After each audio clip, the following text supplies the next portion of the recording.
Hey guys, AntVenom here, and welcome back to another video. And today I want to make what is going to be potentially the final video that I'm going to make in the saga of my basement water cooling project. Specifically, my computer over here is cooled via some pipes that run into the basement, as you can probably tell right there. If you guys want to see the original video that I made on this setup, then be sure to check out the link in the description below.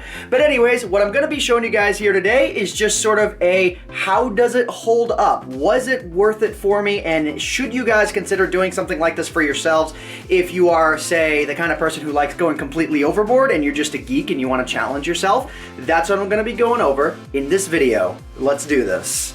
So starting off, I guess what I probably should do is get into how this whole setup works. Specifically, this is my computer tower right here. The CPU is an i7-3960X.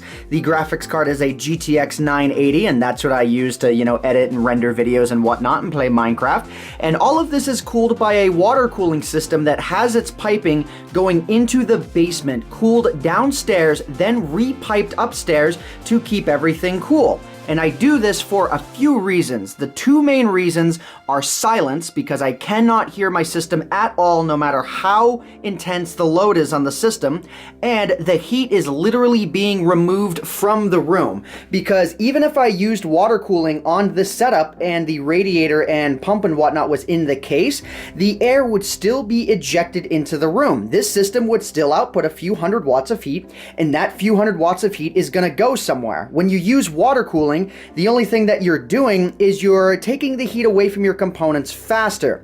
But by piping the heat out of the room, I thus cool down the room itself. Now in the winter, it's not super effective, rather, it's like not super useful, but this room during the summer and during even the spring and whatnot heats up very, very fast because there's no central air conditioning or anything like that in this small room, and with this big window over here, it can get hot in here pretty quickly. So let's go ahead and let's go downstairs and check out the other half of the setup. Alright, and here we are with the downstairs portion of the water cooling project itself here. So if we go ahead and we pan up, you can actually see where the piping comes in from upstairs and where all of the water feeds in and out. It actually feeds in from this front pipe here, goes in all the way through the system, goes into this radiator to be cooled.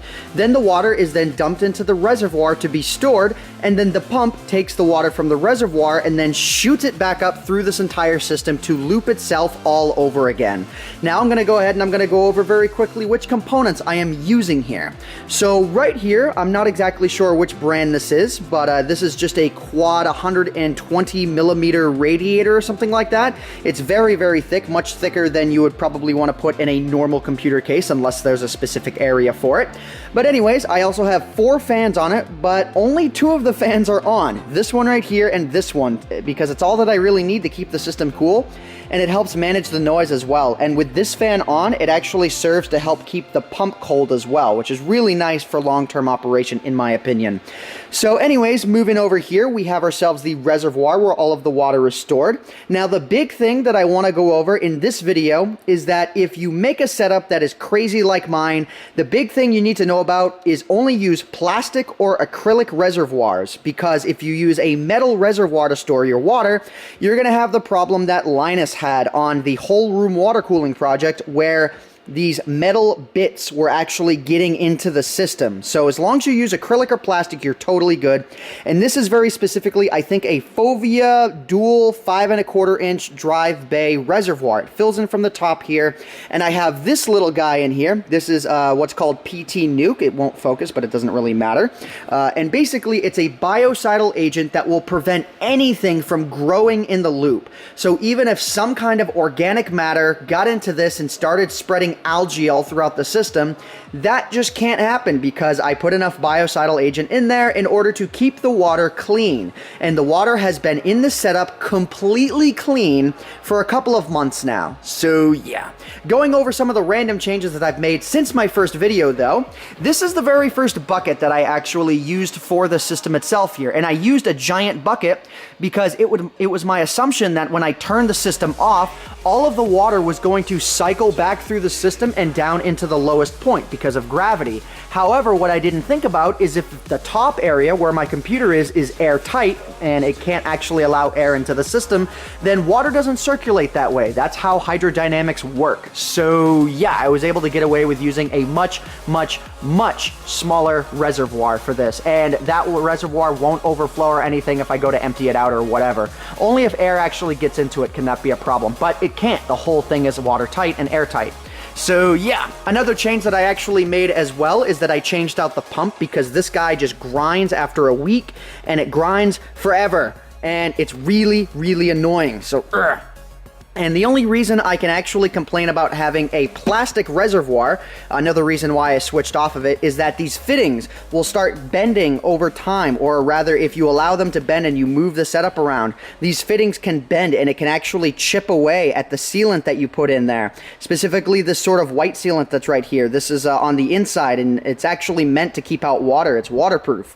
But it will unfortunately crack a little bit over time, and I just don't want that to be a problem where water suddenly starts spilling out everywhere when I least expect it, and to just ruin the system in general. So acrylic reservoir, perfect solution. That's actually meant to be used with a computer water cooling setup, and I like it a lot. So yeah.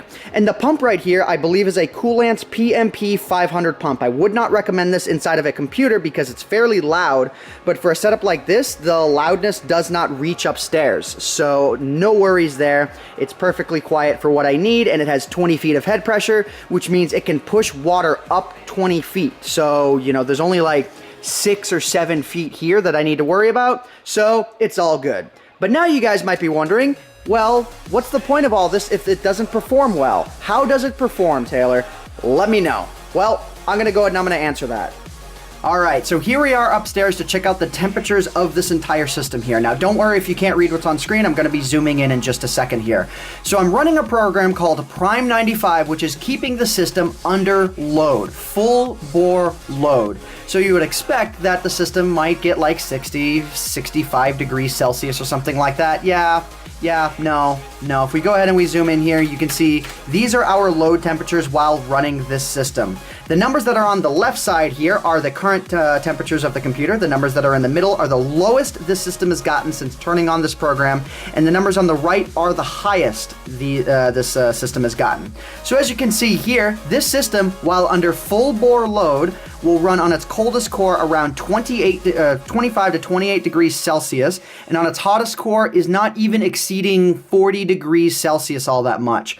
If I keep it under load for quite a while, it may actually exceed around 40 to 43 degrees Celsius, and if my overclock is on with the system, which is, it was running a little bit unstable a couple of days ago, so I decided to turn it off, but the system will not exceed 50 degrees Celsius while under full bore load, which is insanity.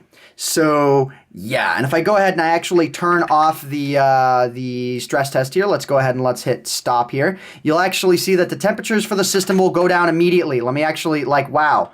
I couldn't move that around quick enough to show you guys the difference there, but now we're already down to 30 degrees Celsius on the hottest core, and even going underneath that now.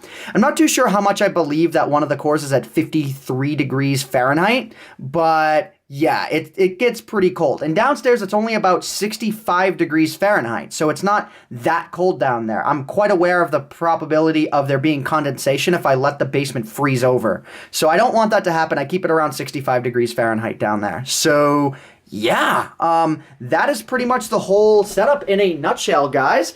Yeah, let me know what you guys thought of it in the comment section down below. I know it's completely overkill, but I love it. I'm a geek like that. And this was a project that I thoroughly enjoyed working on. So yeah, this is pretty much the conclusion of the basement water cooling project. There's nothing else I need to cover, except for the fact that in order to turn on and off the system each night, I actually have a remote switch right here, and both the computer and the water cooling setup are hooked up to battery backups in case the power fails. I will not lose my cooling solution in the house. So yeah. Anyways, guys, I hope you all have enjoyed this video. My name is AntVenom, and I bid you all farewell, guys. Thanks so much for watching.